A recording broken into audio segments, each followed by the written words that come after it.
Hey, what's going on, Lois Low Crawlers? Welcome to the channel. We got something a little bit different for you guys today. I'm gonna make this short and sweet because this truck is obviously not low and it doesn't look slow. But it is gonna be a new truck that's gonna be on the channel, so I want to introduce it to you guys. We're not switching focus or anything. We're still gonna focus on crawling.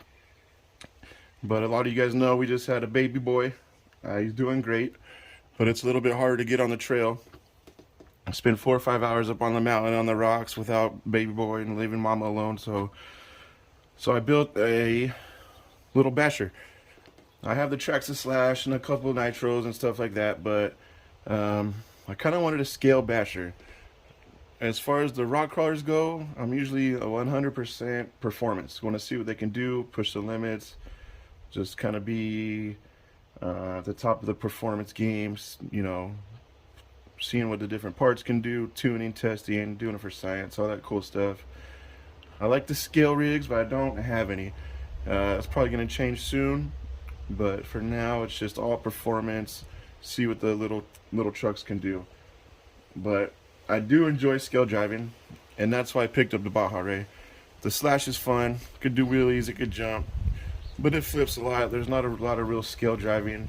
The suspension is, you know, double wishbone A-arm. It's nothing realistic about it. But the Baja Rey, it's got a trailing arm suspension, and it's just like the trophy trucks. It's got a full body kit, spare tire, 3 lights going, and it just looks really cool going across the whoops, doing little jumps. I could build a little scale course, but honestly, in my front yard, it's kind of built for the fast stuff. You guys can see right over here, I mean, right above my driveway, I got this big hill, and then down the street a little bit, I got another pretty big lot with a couple of jumps. So if I built a little scale course, my trucks would honestly just demolish it, and it wouldn't be that much fun. But I could take this out, waste the battery pack in between feedings when I have 20, 30 minutes, 15, 20 minutes, and I can have a lot of fun. And it's scale driving, and I just really enjoy it. I ended up buying 2 Baja Reys on OfferUp to build this one. I actually bought 3. That one of them wasn't working, but I got it working and flipped it, and then I bought 2 more, and I was able to keep this one. I already did the build video, so you guys will see that, be able to check it out. A couple things I didn't mention in the build video. I do have 2.5 ounces in the back set up under the fuel cell. Fuel cell's right here, and I just use these weights that you get from AutoZone, or I forget the other little small tool place. Forget. But yeah, they're cheap. You can just throw them, they stick, and they don't move around. You can put them right there. It'll just float the front end a little bit better and just help the back end stay planted through the crazy stuff. And that's it. If you guys have any questions on the build video, the drop test, leave a suggestion, comment. You know the deal. I'll be doing some comparison videos with this and the Slash Ultimate, and just some realistic skill driving with this, just to be able to push out some content basically from my house, and I just really enjoy it. We'll be able to get back out on the rocks soon, but it's only like 1 or 2 weekends a month right now while the baby's growing up. But yeah, thanks for keeping it fun. Thanks a lot, YouTube. See you guys soon. All right, so I'm just gonna jump right into this build video, starting from the front to back. Through the front RPM bumper for the Ford Raptor. It fits really good. You guys will see with the hood. Just really strong, and it fits very well. I got this light bar that I picked up from an OfferUp truck, one of the OfferUp trucks. It's really bright. I am running the rear slash shocks with the rear slash springs.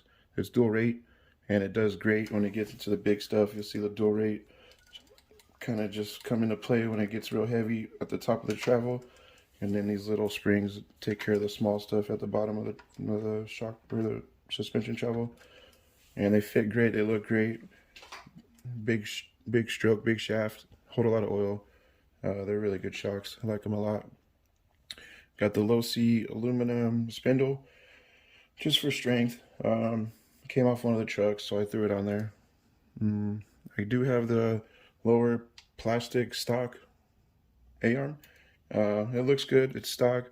I don't run lower aluminum arms on any of my trucks. Usually I have RPM, but this one looks really cool. It's stock and it's a little bit stronger than RPM.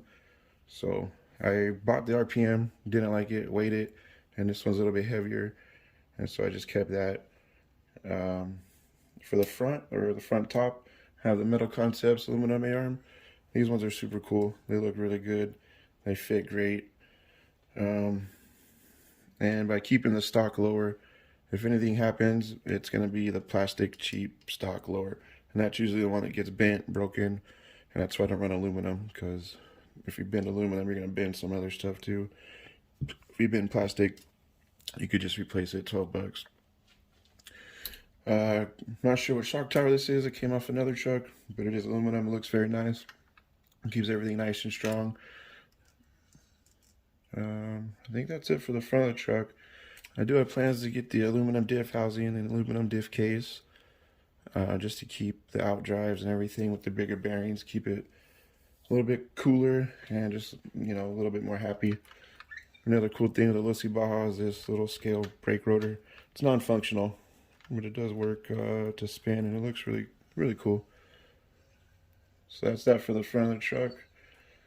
I don't know if you can see right here, running the stock motor in the truck. It's got so much power, it does great. I am running a MambaX, if you guys can see right there. It's kind of hidden, really perfect place for it though. That's where the stock ESC went. I just made a little plate and put the Mamba in there just for tuning. I'm still running 3S. I was running the 11-tooth pinion, but after I put 500K diff oil, it was starting to get hot. So big shout out to Double Clutch Productions. He had mentioned and suggested using a 10-tooth, and it does great. It stays cool, plenty of power.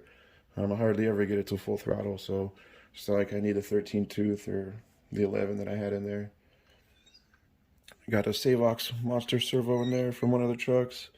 This thing is super torquey. It's pretty fast. It's faster than the little orange Savox is, which I have a couple of, and this thing is just a beast. It's expensive. I was going to sell it, but it's just such a beast. I decided to keep it. It does really good, better than I thought. That's it for electronics, stock motor, Mamba, and the Savox monster. I'll probably make another video going over the Mamba settings, the throttle curve, the punch control, and things like that.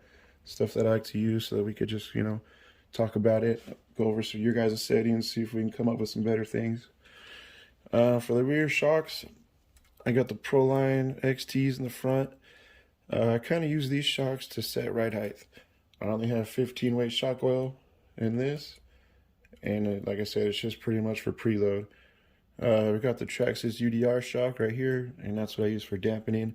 I think it has 42.5 weight or 45 weight in the UDR shock, and 15 in this shock just for minimal dampening, pretty much just for lubrication.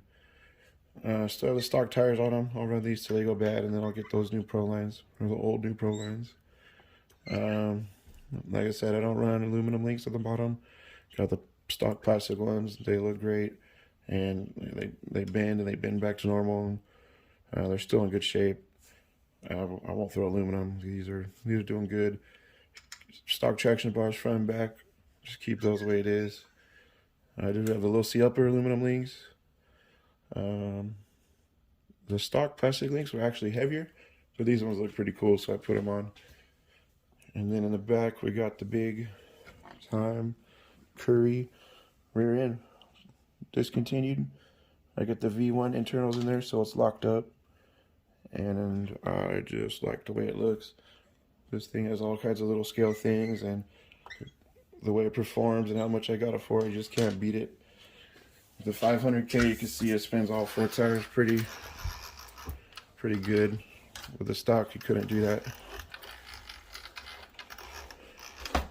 And then you guys will see in the drop test how the suspension is doing. It's working pretty good. And that's that. That's the build. If you guys have any questions, let me know. See you guys later.